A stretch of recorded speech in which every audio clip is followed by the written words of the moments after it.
Hey everyone, this is James LaBrie from Dream Theater.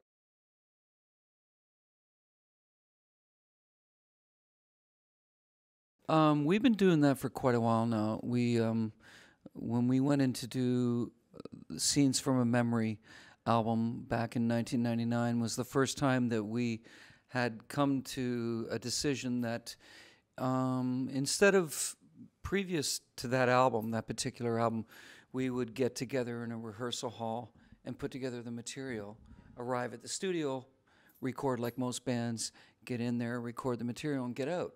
But we thought, just let's lose that step where we're in the rehearsal studio. It would work better for us, the kind of band that we are, and the compositions that we tend to write, which can be quite epic at times, very technical, complicated.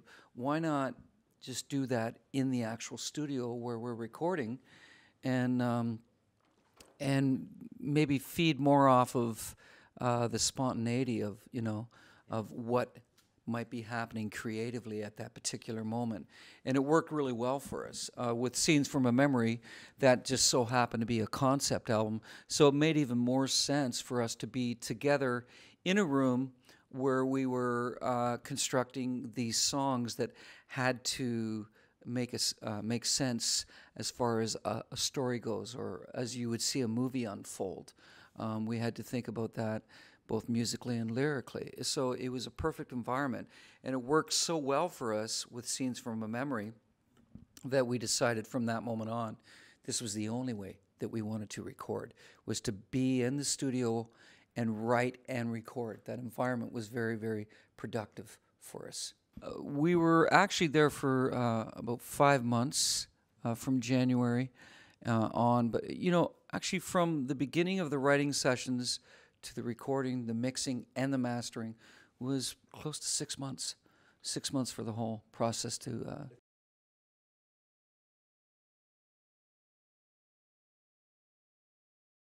Well, we tend to work Monday to Friday. So we would be in the studio from 12:30 noon hour until about 10 or 11 at night. We would work. And then Saturday and Sunday we would go back home and be with our families. So we had that break.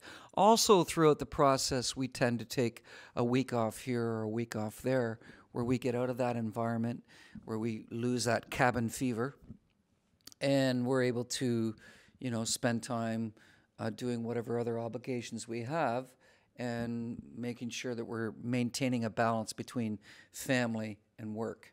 Our personal and our professional lives, you have to maintain a balance at all times, or you're going to lose one or the other. And either one would be not a good thing, tragic, So we tend to, we've worked it out so that we can not feel like it's just all one, becomes, just one thing and nothing else exists, and we're completely detached from the world. We can't do that. No one can work like that. You would go a little, you would lose that ability to be able to focus and stay focused and accomplishing what needs to be accomplished. After a while, there'd be too many distractions.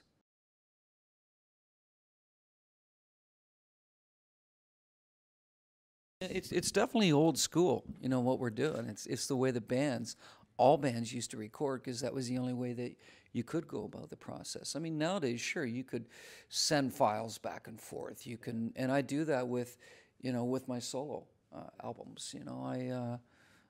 We're sending files around the world, and we're composing and creating the music by long distance means, and it works very effectively, and it's something that we take our time on, because the only way I think you can really get the results that you want when you are doing that kind of writing is to really take your time. So it's a much more lengthy process. But with Dream Theater, yeah, definitely. I mean, there's logistics is a reality, no matter whether you're recording in your house or, like we are, recording in a big studio. I mean, there's a lot to be had. It's a huge overhead. But we realize that, and we have a label that realizes that's how we work best, and are willing to foot the bill, so to speak.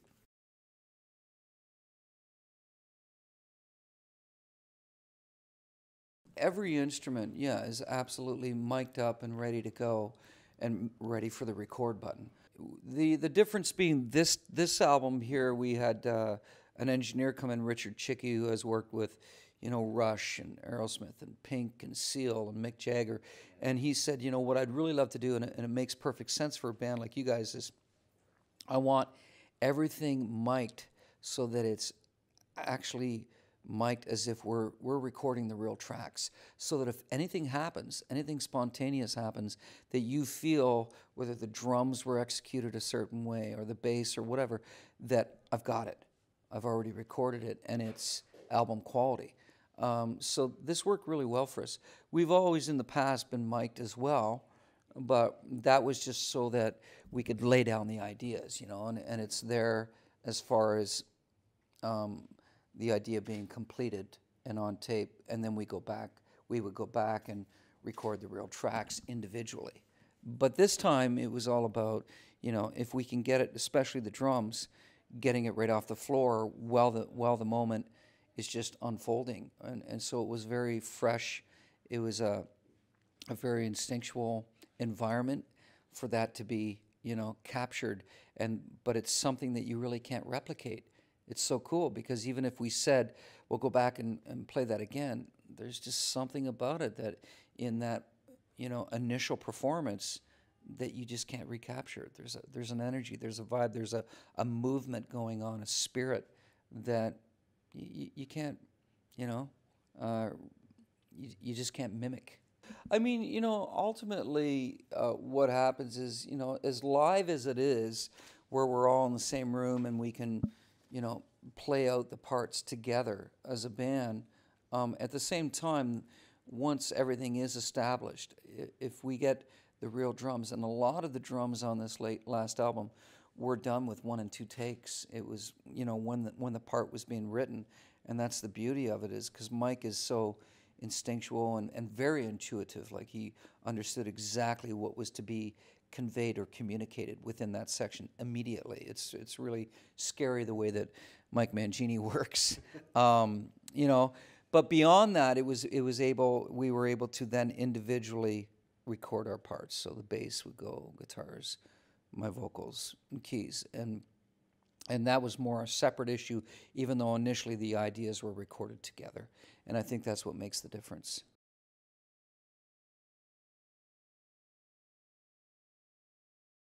Well, that's very true. That's very true because, like I said, a lot of this, what became Mike's actual drum tracks on the album, was taken within 1 or 2 takes, So he would just literally go into this transformation, At one point he's laughing and, being very humorous, and then the next moment it's like, okay, so play something to this, and it'll be real serious. He'd just play right through it and be unbelievable, So yeah, I definitely think he was, no doubt about it, he was losing himself within the music, absolutely. But I think that's the way that Mike has always worked. When it comes to the music, he's the kind of person that he is extremely devoted to what's great. Thank you. What's the best possible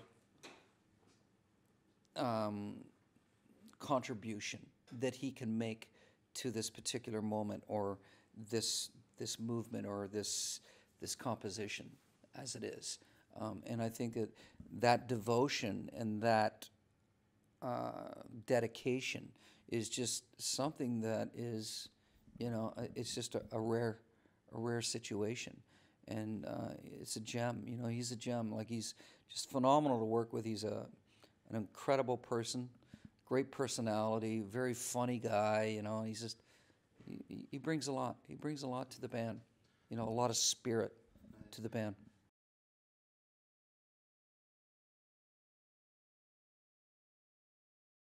We always have preconceived ideas of where we think, whatever album that we happen to be working on, where we would like to take it, what direction we think is necessary for us to go. What is it that we can accomplish on this album that we feel we haven't accomplished on the previous albums?